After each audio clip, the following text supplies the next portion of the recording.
Hello दोस्तों, स्वागत है आप सबका हमारे YouTube चैनल डॉक्टर्स कॉर्नर में। आज के इस वीडियो में हम डिस्कशन करेंगे बहुत ही इंपॉर्टेंट टॉपिक कोरोनरी सर्कुलेशन के बारे में।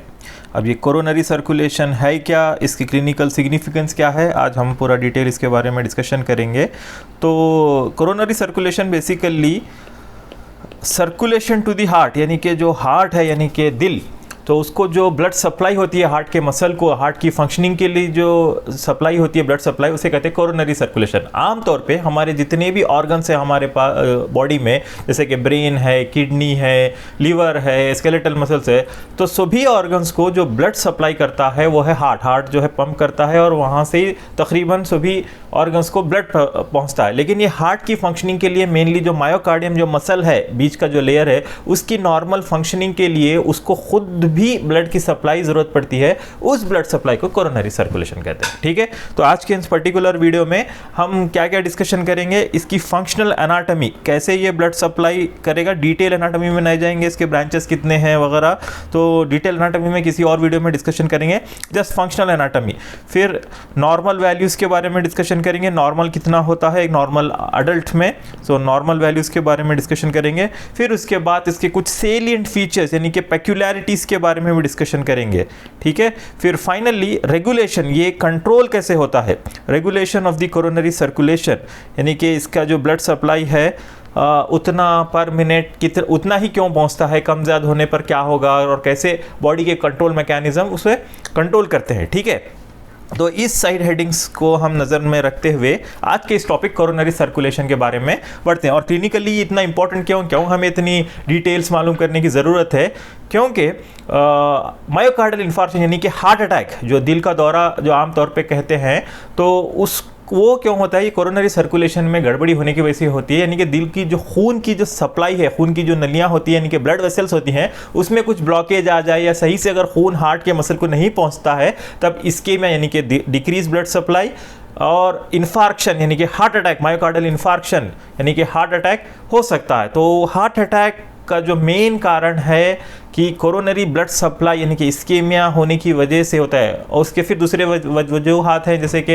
एथेरोस्क्लेरोसिस वगैरह, वो बाद में हम फिर से एक वीडियो बनाएंगे जो मायोकार्डियल इन्फार्क्शन पे, वो डिटेल्स हम डिस्कशन करेंगे।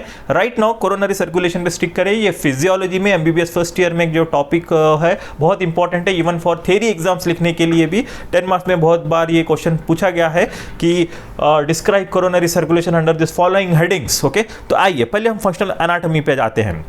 तो कोरोनरी सर्कुलेशन यानी कि हार्ट की ब्लड सप्लाई, तो आर्टरीज, तो मेनली 2 बिग आर्टरीज हैं, जो राइट कोरोनरी आर्टरी और लेफ्ट कोरोनरी आर्टरी, ये जो है हार्ट को ब्लड सप्लाई करता है। तो ये राइट कोरोनरी आर्टरी और लेफ्ट कोरोनरी आर्टरी, ये असेंडिंग आयोटा, हाँ, जो आयोटा जो लेफ्ट वेंट्रिकल से अराइज होता है, तो वहाँ से ये अराइज होता है एंटीरियर आयोटिक साइनस से, और लेफ्ट आयोटिक साइनस से जो है left main coronary artery arise होती है, और एंटीरियर आयोटिक साइनस से राइट कोरोनरी आर्टरी अराइज होती है। ठीक है, तो अब ये राइट कोरोनरी आर्टरी जो है आप देख रहे हैं, तो ये राइट एट्रियम और राइट वेंट्रिकल के बीच में जो ग्रूव है, atrioventricular groove, right atrioventricular groove, वहाँ के डायरेक्शन में आती है और फिर यहाँ से सब पोस्टीरियर एस्पेक्ट में टर्न होके पोस्टीरियर एस्पेक्ट पे सप्लाई करती है। और जो लेफ्ट मेन कोरोनरी आर्टरी है वो बस जस्ट 1 सेंटीमीटर से 2 सेंटीमीटर तक, 1 सेंटीमीटर तक उतना ही लेंथ है उसका। उसके बाद ये 2 बड़े ब्रांचेस में डिवाइड हो जाती है। तो वो 2 ब्रांचेस है, यहाँ पर आप देख सकते हैं, लेफ्ट सर्कमफ्लेक्स आर्टरी ये, और and left anterior descending artery. Okay, so ये लेफ्ट कोरोनरी आर्टरी, ये सर्कमफ्लेक्स आर्टरी और एंटीरियर डिसेंडिंग आर्टरी में डिवाइड हो जाती है। तो 3 ये मेजर ब्लड वेसल्स हैं जो कि हार्ट को सप्लाई करते हैं। ये सर्कमफ्लेक्स आर्टरी, लेफ्ट एट्रियम और लेफ्ट वेंट्रिकुलर के जो बीच में जो ग्रूव है वहाँ पर से ये ट्रैवल करती है। और ये जो लेफ्ट एंटीरियर डिसेंडिंग आर्टरी है, ये इंटरवेंट्रिकुलर ग्रूव यानी कि राइट वेंट्रिकल और लेफ्ट वेंट्रिकल के बीच का जो ग्रूव है वहाँ पर ये ट्रैवर्स होगी। इसके फिर से बहुत से ब्रांचेस होते हैं, तो मेजॉरिटी ये जो है ऊपर के लेयर से अंदर जाती है। तो जो इसकी जो स्पेशलिटी है, तो हार्ट के जो ब्लड वेसल्स हैं, तो इसके जो डीपर लेयर से स्मॉलर ब्रांचेस और उसके बाद फिर आर्टीरियल जो है एपिकार्डियम से एंडोकार्डियम की तरफ जाते हैं। एंड एपिकार्डियम यानी कि बाहर का लेयर। सो बेसिकली आपको मालूम होगा 3 लेयर्स होते हैं, pericardium, myocardium, endocardium. Outer layer को पेरिकार्डियम कहते हैं, बीच का जो मसल लेयर है वो मायोकार्डियम और इनसाइड का जो लेयर है एंडोकार्डियम कहते हैं। ठीक है, तो पेरिकार्डियम का जो फाइब्रस लेयर, उसमें 2 लेयर्स होते हैं पेरिकार्डियम जो आउटर लेयर, फाइब्रस और सीरस। सीरस के फिर से 2 लेयर होते हैं, एक ऊपर बाहर का पैराइटल और visceral. Visceral layer of serous pericardium को हम एपिकार्डियम भी कहते हैं। तो एपिकार्डियम क्या है?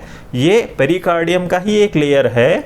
पेरिकार्डियम के 2 लेयर होते हैं, फिर से मैं रिपीट कर रहा हूँ, फाइब्रस और सीरस। जो अंदर के जो सीरस लेयर है, फिर उसके भी 2 लेयर होते हैं, पैराइटल और विसरल, और दोनों के बीच में जो फ्लूइड होता है पेरिकार्डियल फ्लूइड होता है। तो जो विसरल लेयर होता है उसे हम एपिकार्डियम कहते हैं। तो ये एपिकार्डियम से ट्रैवर्स होते हुए मायोकार्डियम के मेन मसल के अंदर जाकर ये मायोकार्डियम को मसल को सप्लाई करते हैं, फिर से एंडोकार्डियम तक जाते हैं। ठीक है, ये रहा फंक्शनल एनाटॉमी, यानी कि ब्लड सप्लाई आर्टरीज के जरिए। फिर उसके बाद वीनस ड्रेनेज। सभी तकरीबन सभी जगह से हार्ट के जो भी वेन्स होते हैं, स्मॉल वेन्स होने के बाद, तो अल्टीमेटली ये ड्रेन होता है एक कोरोनरी साइनस, एक 2 सेंटीमीटर का पोस्टीरियर एस्पेक्ट पे हार्ट के ये सिचुएटेड है कोरोनरी साइनस। तो अल्टीमेटली सभी वेन्स जो है, जैसे कि great cardiac vein, middle cardiac vein, small cardiac veins, ultimately जो है कोरोनरी साइनस में जाते हैं या फिर एंटीरियर कार्डियक वेन में जाते हैं। तो कोरोनरी साइनस या एंटीरियर कार्डियक वेन के जरिए पूरा वेन ये है, ये कहाँ पे ड्रेन करेगा? राइट एट्रियम में। सो अल्टीमेटली जो है हार्ट के चेम्बर्स में, यानी कि राइट एट्रियम में मेनली इसका जो है ड्रेनेज हो जाएगा, right side of the heart में कोरोनरी साइनस। ठीक है, तो ये रहा एक सिस्टम। तो मैं इसको एक आउटलाइन की तरह मैं आपको बता दूं कि कोरोनरी सर्कुलेशन कैसा होता है। पहले देखिए, कोरोनरी आर्टरीज होते हैं। ठीक है, आपको यहाँ पे रेड कलर से बता दूं, कोरोनरी आर्टरीज, कोरोनरी आर्टरीज, हाँ, राइट एंड लेफ्ट, फिर उसमें सरकमफ्लेक्स और लेफ्ट एंटीरियर डिसेंडिंग। सो ये जो कोरोनरी आर्टरीज हैं, ये कोरोनरी आर्टरीज जो है डिवाइड करती हैं स्मॉलर ब्रांचेस में। फिर स्मॉलर ब्रांचेस मेनली जो है रेजिस्टेंस ब्रांचेस, जिसे हम आर्टीरियोल्स भी कह सकते हैं। ठीक है, ये आर्टरीज जो है स्मॉलर ब्रांच आर्टीरियोल्स में डिवाइड हो जाती है। ठीक है, ब्लड की जो मेन आर्टरीज होती है वो आर्टीरियो स्मॉलर डायमीटर कैलिबर का होता है। फिर ये जो आर्टीरियोल्स है, फिर ये फर्दर डिवाइड होती है उससे स्मॉलर ब्लड वेसल, जिसे हम कैपिलरीज कहते हैं। ठीक है, कैपिलरीज कहते हैं। अब ये कैपिलरीज पर एक्सचेंज ऑफ गैसेस या ट्रांसमिशन होता है, यानी कि मान लीजिए कोई सेल है, मायोकार्डियल सेल ही है, क्योंकि सेल के अंदर न्यूक्लियस या अदर सेलुलर ऑर्गेनेल्स होते हैं। तो ये जो सेल के अंदर ऑक्सीजन जाता है और सेल्स के बाहर से जो कार्बन डाइऑक्साइड आता है, अंदर से जो बाहर कार्बन डाइऑक्साइड होता है और बाहर से अंदर जो ऑक्सीजन जाता है, ठीक है, सेलुलर फंक्शनिंग के लिए, तो वो जो है कैपिलरीज के ऊपर, यानी एक्सचेंज वेसल्स भी कहते हैं इसको। ठीक है, ये आर्टीरियोल्स को रेजिस्टेंस वेसल भी कहते हैं। फिर उसके बाद यहाँ से जब कैपिलरी से जब पूरा मेटाबॉलिज्म होने के बाद, ये कैपिलरी नेटवर्क के बाद, उसके बाद वेन्स, ओके, स्मॉलर वेन्स से यहाँ से ब्लड जो है वेन्स में जाएगा।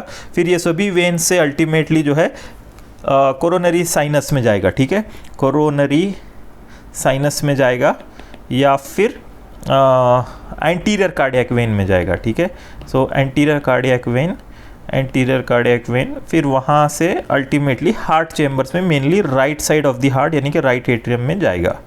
सो ये एक जनरल प्लान है सर्कुलेशन का। कैसे है?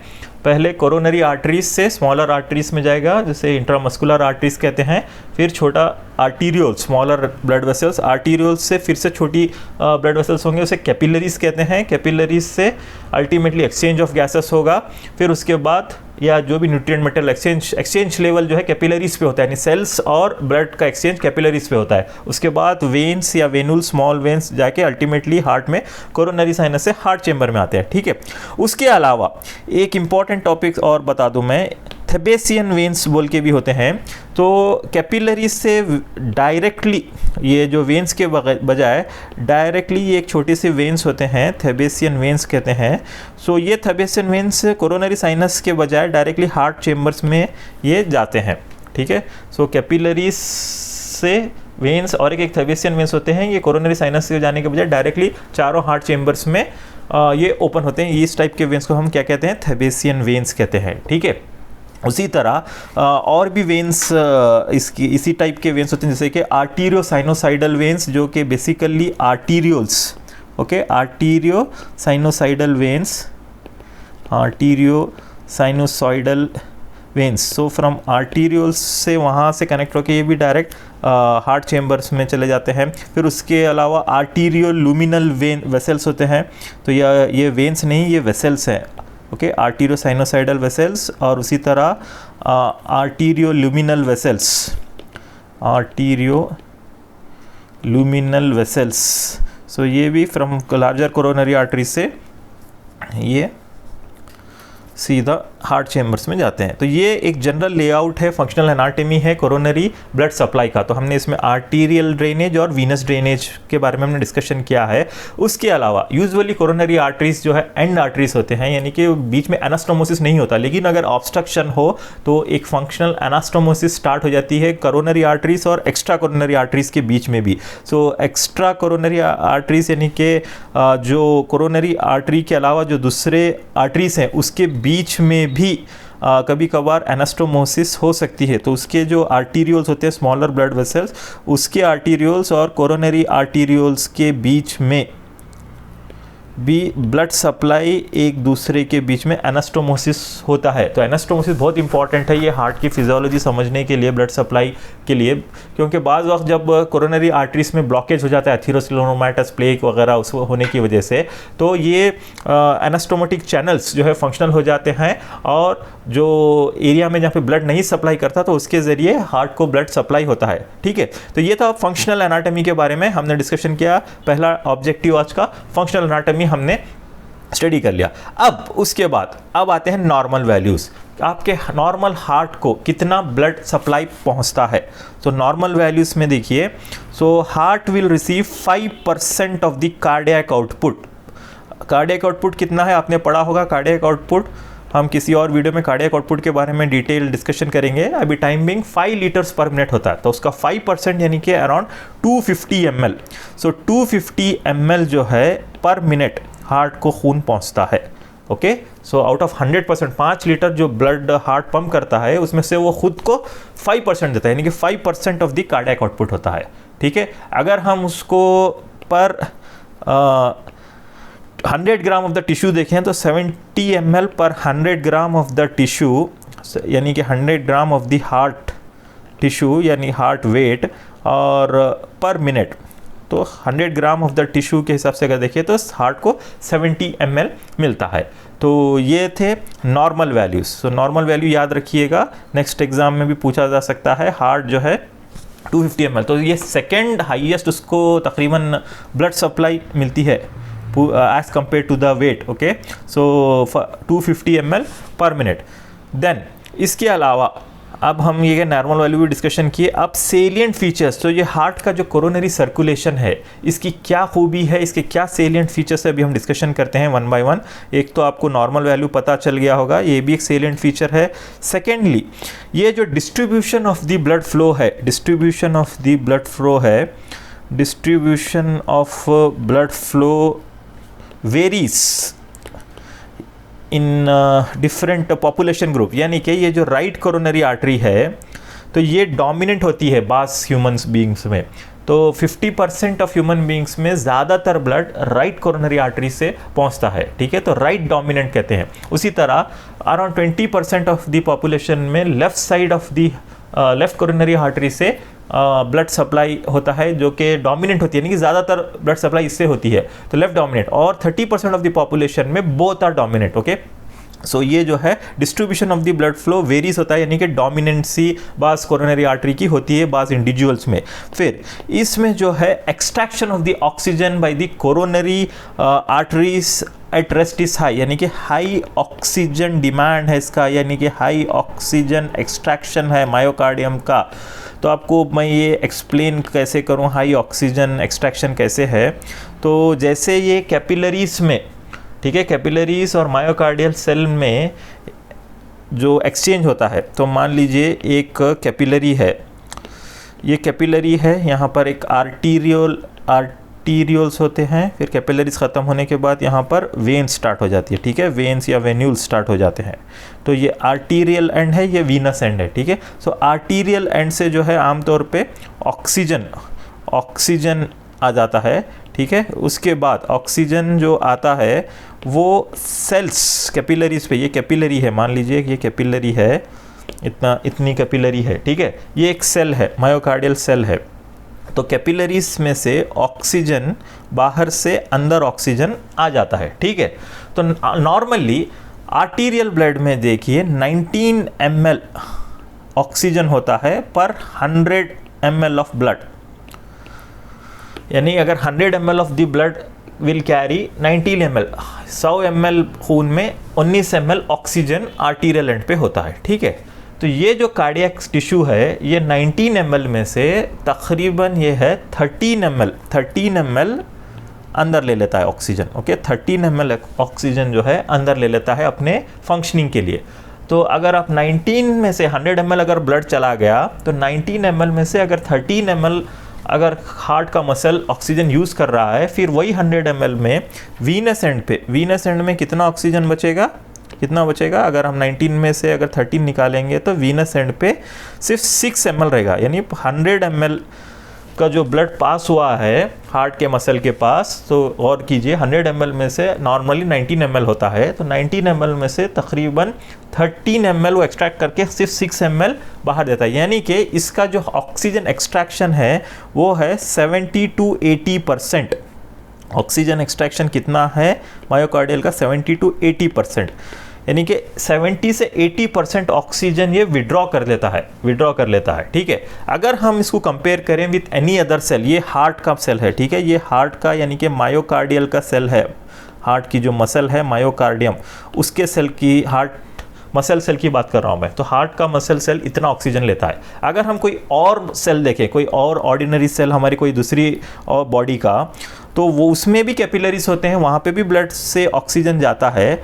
तो ऑक्सीजन जब जाता है दूसरे सेल में, other cell, in any other cell और the rest of the tissues, generally other cells में आमतौर पे क्या होता है, तो जैसे ये ब्लड में 19 ml जो ब्लड जाता है, 19 ml में से जस्ट ये 5 ml जो है सेल यूटिलाइज करता है। यहाँ पे 13 ml यूज़ करता है, यहाँ पे 5 ml यूज़ करता है, और रिमेनिंग जो जाता है वीनस एंड पे, तो अगर आप 19 में से 5 को निकालेंगे तो कितना बचेगा? 14 ml blood oxygen Venus and पे टिश्यूज़ पे जाएंगे। तो अगर हम कंपेयर करें नॉर्मल सेल से और हार्ट के सेल में, तो हार्ट कितना लेगा? 75%, यानी कि 70 से 80% ऑक्सीजन जो है वो ले रहा है ब्लड में से हार्ट का सेल। और दूसरे जो सेल्स या टिश्यूज़ होते हैं हमारे डिफरेंट बॉडी में, तो वो जो है जस्ट 25% ऑक्सीजन यूज़ करते हैं अपने फंक्शनिंग के लिए। तो इतना फ़र्क यह है, यानी कि इसका हाई ऑक्सीजन एक्सट्रैक्शन है।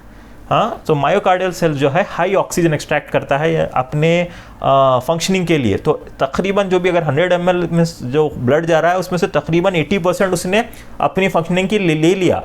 तो दैट्स वाई हार्ट जो है प्रोन होता है ऑक्सीजन डिफिशिएंसी के लिए। अगर ब्लड सप्लाई कॉम्प्रोमाइज़ हो गई तो ऑलरेडी कुछ रिजर्व बचा ही नहीं है, तकरीबन उसने 80% यानी कि 80% ऑक्सीजन ब्लड में से निकाल ही लिया। अगर उसको और ज़रूरत पड़े, जैसे कि एक्सरसाइज हो रहा है या हार्ट की कोई प्रॉब्लम हो गई जब, तो वो फंक्शनिंग के लिए उसको अगर उतना ही ऑक्सीजन यहाँ पे अवेलेबल नहीं रहेगा तो उसके लिए और ब्लड सप्लाई की ज़रूरत पड़ेगी, ठीक है। तो जब ऑब्स्ट्रक्शन होता है, जब सीवियरली इस्केमिया या उसके इन्फार्क्शन के चांसेस ज़्यादा होते हैं हार्ट टिश्यूज़ में as compared to other cells में रिजर्व बच जाता है, यानी कि जस्ट 25% वो ऑक्सीजन एक्सट्रैक्ट कर रहा है और रिमेनिंग का जो है वीनस एंड पे जा रहा है। देखिए 19 ml में से 5 ml एक्सट्रैक्ट करता है, ये 13 ml एक्सट्रैक्ट करता है। तो वीनस एंड में देखिए यहाँ पे 6 ml जाता है, यहाँ पे 14 ml ऑक्सीजन वापस वीनस में जा रहा है। तो ये कम एक्सट्रैक्ट कर रहा है दूसरे टिश्यूज़। तो ये एक हाई ऑक्सीजन डिमांड है, हाई ऑक्सीजन एक्सट्रैक्शन कैपेसिटी है मायोकार्डियम की, ये एक स्पेशल फीचर है, ठीक है।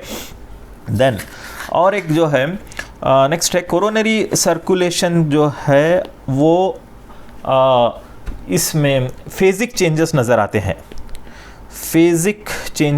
आते हैं, कोरोनरी सर्कुलेशन में, उसकी पेक्युलरिटीज़ में।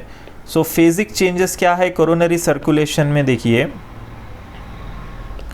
जनरली आपको पता होगा, कार्डियक साइकिल आपने पढ़ा होगा, इफ़ नॉट हम एक वीडियो डाल देंगे जैसे ही नेक्स्ट कंटिन्यूस वीडियोस में अगर कार्डियोवास्कुलर सिस्टम के कार्डियक साइकिल के बारे में डिस्कशन करेंगे। टाइमिंग शायद आपको पता होगा, कार्डियक साइकिल यानी कि सिस्टोल या डायस्टोल 0.8 सेकेंड तक जो हार्ट बीट होती है, तो जिसमें तकरीबन on an average 0.3 second systole होता है, 0.5 सेकेंड डायस्टोल होता है। तो हार्ट बीट करता है और रिलैक्स करता है। तो ये एक कार्डियक साइकिल में आमतौर पर हमारे रेस्ट ऑफ आवर बॉडी को जो है जब हार्ट कॉन्ट्रैक्ट करता है, यानी कि systolic blood pressure 120 millimetre of mercury on an average, so ये ज़्यादा प्रेशर से ब्लड मिलता है, यानी कि ब्लड दूसरे टिश्यूज़ को सिस्टोल में ज़्यादा ब्लड मिलता है। और जब हार्ट रिलैक्स करता है यानी कि डायस्टोल में होता है, तो उसको ब्लड सप्लाई कम प्रेशर से मिलती है, यानी कम ब्लड सप्लाई मिलता है। ठीक है, यानी 80 मिलीमीटर, जैसे आपको सिस्टोलिक और डायस्टोलिक ब्लड प्रेशर के बारे में पता होगा। बट हार्ट में ये अपोजिट है।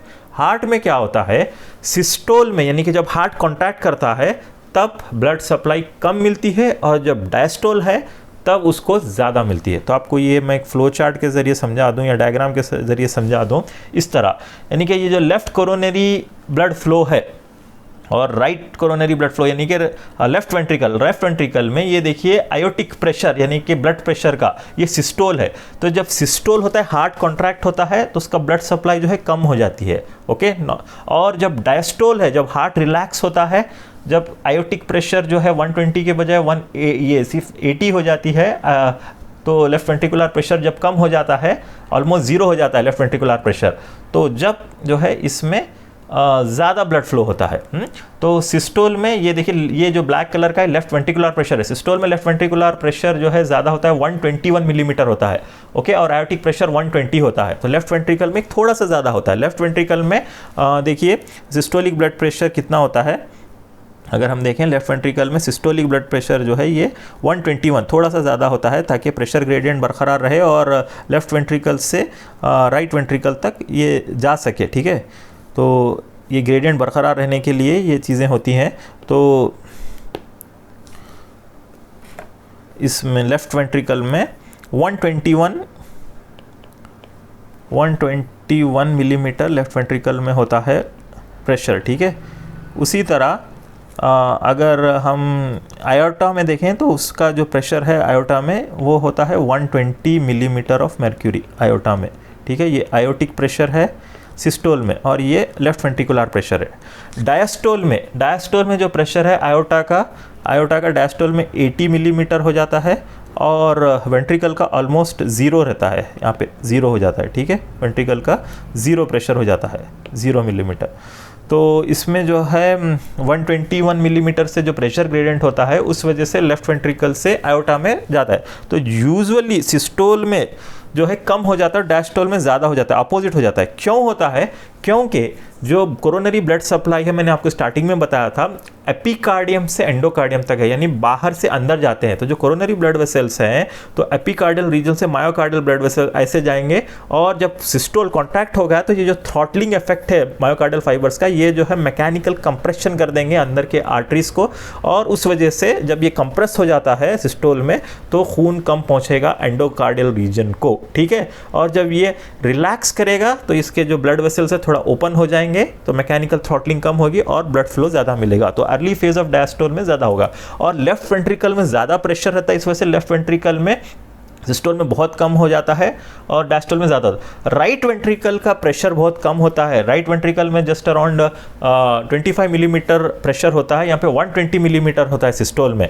ओके, तो राइट वेंट्रिकल में प्रेशर कम होता है, तो उतने ज़्यादा चेंजेस नहीं होते, फिर भी उसमें थोड़ा बहुत डायस्टोल में ही ज़्यादा होगा एज कम्पेयर टू सिस्टोल, लेकिन लेफ्ट वेंट्रिकल में ये मार्क्ड देखा जाता है। ठीक है, यानी कि सिस्टोल में कम ब्लड सप्लाई होगी और डायस्टोल में ज़्यादा नज़र आएगी। ठीक है, तो ये एक one of the peculiar features है, फिजिक चेंजेस होगा। और एक subendocardial region and epicardial region के बारे में डिफरेंसेस क्या है ब्लड फ्लो के ताल्लुक से। तो subendocardial region versus epicardial reason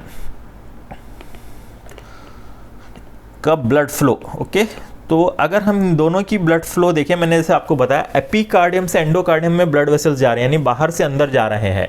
तो ये सो अंदर का रीजन है subendocardial region, during the systole ये कंप्रेस हो जाता है और ब्लड सप्लाई कम मिलती है। ठीक है, तो इसी वजह से मायोकार्डियल इन्फार्क्शन यानी हार्ट अटैक जो है सब एंडोकार्डियल रीजन में कॉमनली ज़्यादा होता है as compare to the epicardial region, बाहर के रीजन मसल के अलावा, क्योंकि बाहर पे जो है मसल को खून पहुंच रहा है, जैसे ये अंदर इंट्रामस्कुलर आर्टरी आ रही है, ये कंप्रेशन होकर यहाँ पर सप्लाई कम देता है, ठीक है। हावेवर कुछ डिफेंस मैकेनिज्म्स हैं, वो हम रेगुलेशन में पढ़ेंगे। ये आमतौर पे ऐसा नहीं होता, लेकिन जो कॉम्प्रोमाइज्ड ब्लड वेसल है, यानी कि उसमें ऑब्स्ट्रक्शन है, तब सब एंडोकार्डियल रीजन को कम पहुंचता है ब्लड। आमतौर पे कुछ मैकेनिज्म्स है, जैसे कि डिफ्यूजन डिस्टेंस जो है अंदर का एंडोकार्डियल रीजन का कम है, उस वजह से जो है फिर भी ब्लड सप्लाई नॉर्मली अंदर के हिस्से में भी पहुंचता है, ठीक है। हार्ट के चैम्बर के अंदर खुद ब्लड है, लेकिन वो जस्ट 1/10 मिलीमीटर ऑफ एंडोकार्डियम अंदर के रीजन को पहुंचाएगा ब्लड, लेकिन जो रिमेनिंग जो ब्लड है वो बाहर से कोरोनरी आर्टरी से ही आता है, ठीक है। तो ये एक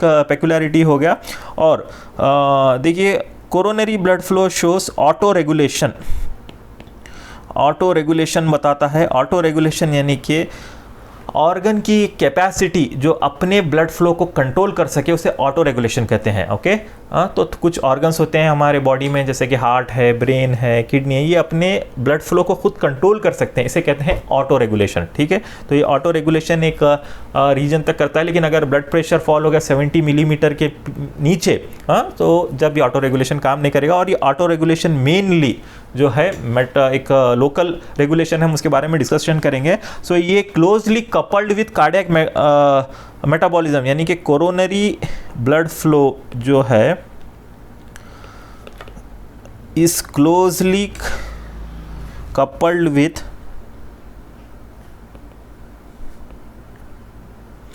कपल टू कार्डियक मेटाबॉलिज्म। इसका माने क्या है?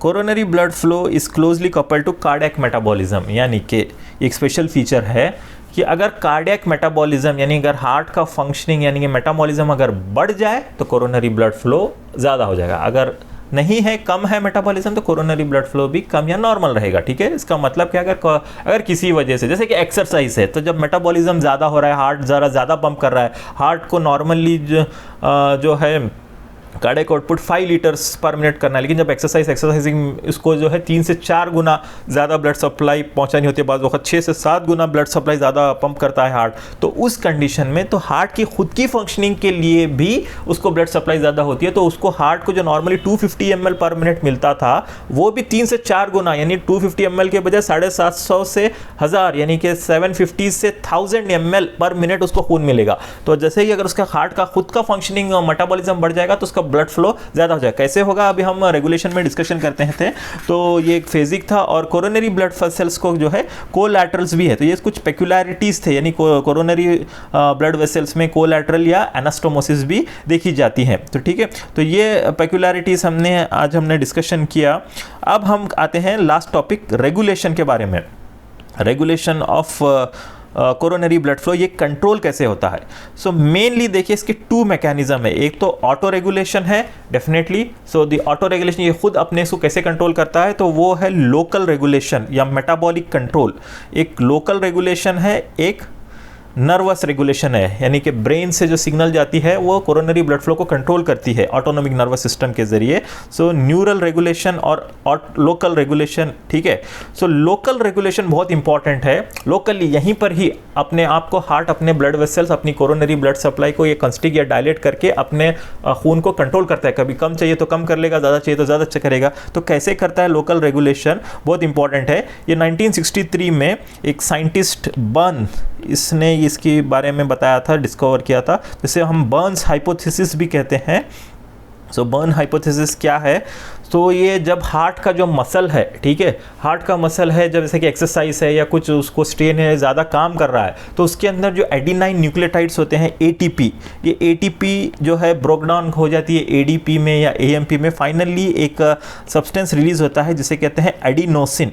ये जो केमिकल सब्सटेंस है एडिनोसिन, ये इंपॉर्टेंट है। ये हार्ट के मसल से बाहर निकल जाता है एक्स्ट्रा कार्डियक टिश्यू में, वो जाके ये जो कोरोनरी ब्लड वेसल्स है, जैसे कि राइट कोरोनरी आर्टरी है या लेफ्ट कोरोनरी आर्टरी है या इंट्रामस्कुलर आर्टरीज है, तो ये एडिनोसिन बहुत इंपॉर्टेंट है, जो स्मॉलर आर्टीरियोल्स है, वो जाके it is a powerful vasodilator तो यानी कि ये वेसोडायलेटर यानी कि कैलिबर ऑफ दी और diameter of the blood vessel को बढ़ा देगा। मान लीजिए इतना अगर ब्लड वेसल था तो उसको इंक्रीज कर देगा, इतना बड़ा कर देगा, यानी उसके डायमीटर को बढ़ा देगा, वेसोडायलेटेशन करेगा। तो एक वेसोडायलेटर है ये एडिनोसिन। तो एडिनोसिन जो है एटीपी से ब्रेकडाउन होके ये बन जाता है। तो बर्न्स ने इसको पहली बार 1963 में ये कॉन्सेप्ट बताया और बहुत से स्टडीज़ में ये प्रूवन भी है, नॉर्मली नहीं बट जब ऑब्स्ट्रक्शन हो तो तब ये लोकली ये सब्सटेंस एडिनोसिन निकल जाता है हार्ट के मसल से और ब्लड वेसल्स को डायलेट कर देता है। उसके अलावा दूसरे सब्सटेंस लाइक नाइट्रिक ऑक्साइड है, पोटेशियम है और प्रोस्टाग्लैंडिन से ये भी डायलेट करते हैं। ठीक है, ये एक लोकल मैकेनिज्म हो गया। अब न्यूरल मैकेनिज्म और नर्वल मैकेनिज्म क्या है, कैसे कंट्रोल होता है रेगुलेशन में, तो ये है मेनली सिंपैथेटिक और पैरासिम्पैथेटिक डिवीजन से होता है, सिंपैथेटिक नर्व सप्लाई और parasympathetic. So sympathetic nerve supply usually coronary blood vessels में उसके रिसेप्टार से होते हैं। अल्फा रिसेप्टार होता है और बीटा रिसेप्टार होता है। ठीक है, सो नॉर्मली अल्फा रिसेप्टार्स जो है एपिकार्डियल वेसल्स में होते हैं और अगर उसको ये उसके जो न्यूरोट्रांसमीटर्स हैं यानी एपिनेफ्रिन या नॉर एपिनेफ्रिन अगर अल्फा रिसेप्टार्स पे ऐड करते हैं तो वेसोकंस्ट्रिक्शन होता है, यानी कि सिंपैथेटिक सिस्टम जो है वेसोकंस्ट्रिक्ट कर देगा। और बीटा रिसेप्टार्स को अगर स्टिमुलेट करेगा तो वो वेसो डायलेटेशन करेंगे। Usually alpha receptors epicardial vessels में होते हैं और बीटा रिसेप्टार्स अंदर के वेसल्स में यानी कि अंदर के इंट्रामस्कुलर या एंडोकार्डियल वेसल्स में होते हैं। ठीक है, तो वेसो डायलेटेशन करेगा। बट ओवरऑल अगर इफेक्ट देखें तो सिंपैथेटिक स्टिमुलेशन डायरेक्टली क्या करेगा, डायरेक्ट मैकेनिज्म, डायरेक्टली अगर सिंपैथेटिक नर्व्स जो है कोरोनरी आर्टरीज को जो सप्लाई करते हैं अगर वो स्टिमुलेट हो जाए तो डायरेक्टली ये क्या करेगा, वेसो कंस्ट्रिक्शन करेगा डायरेक्टली। ठीक है, पर आमतौर पे इसका जो इफेक्ट है अपोजिट दिखा जाता है। सिंपैथेटिक जब स्टिमुलेशन होगा अल्टीमेटली इनडायरेक्टली वो जो है वेसो डायलेटेशन हो जाएगा। कैसे होगा वेसो डायलेटेशन, मैं आपको मैकेनिज्म बता देता हूँ। और ये वेसो कंस्ट्रिक्शन इफेक्ट को ओवरराइड कर देगा, ओवरराइड करके वेसो डायलेटेशन होगा। ओके, ध्यान दीजिए इधर, वेसो डायलेशन या वेसो डायलेटेशन कुछ भी लिख सकते हैं, डायलेशन या डायलेटेशन। सो अल्टीमेटली अगर सिंपैथेटिक नर्वस सिस्टम अगर एक्टिवेट हो जाए तो कोरोनरी ब्लड फ्लो में वेसो डायलेटेशन होगा इनडायरेक्ट इफेक्ट से। कैसे, और ये इनडायरेक्ट इफेक्ट डायरेक्ट इफेक्ट से भी सुपीरियर होता है। डायरेक्टली जो है कोरोनरी वेसल्स को कंस्ट्रिक्ट करेगा अल्फा रिसेप्टर्स के जरिए, लेकिन इनडायरेक्ट इफेक्ट उससे पावरफुल होता है और वो होता है। इनडायरेक्ट इफेक्ट क्या है, indirect effect beta receptors heart में भी होते हैं। तो अगर जब हार्ट का जो हार्ट रेट और आइनोट्रोपिक एक्शन यानी कि कॉन्ट्रैक्टिलिटी बढ़ा देगा, हार्ट रेट और कॉन्ट्रैक्टिलिटी बढ़ाने की वजह से जो कार्डियक आउटपुट ज़्यादा हो जाएगा, ब्लड प्रेशर बढ़ जाएगा और ज़्यादा प्रेशर और ज़्यादा क्वांटिटी ऑफ द ब्लड जो है अल्टीमेटली कोरोनरी आर्टरीज पे जाएंगे और वो अल्टीमेटली उसका इफेक्ट जो है पेरिफेरल रेजिस्टेंस डिक्रीज होगा और इससे वेसो डायलेटेशन हो जाएगा।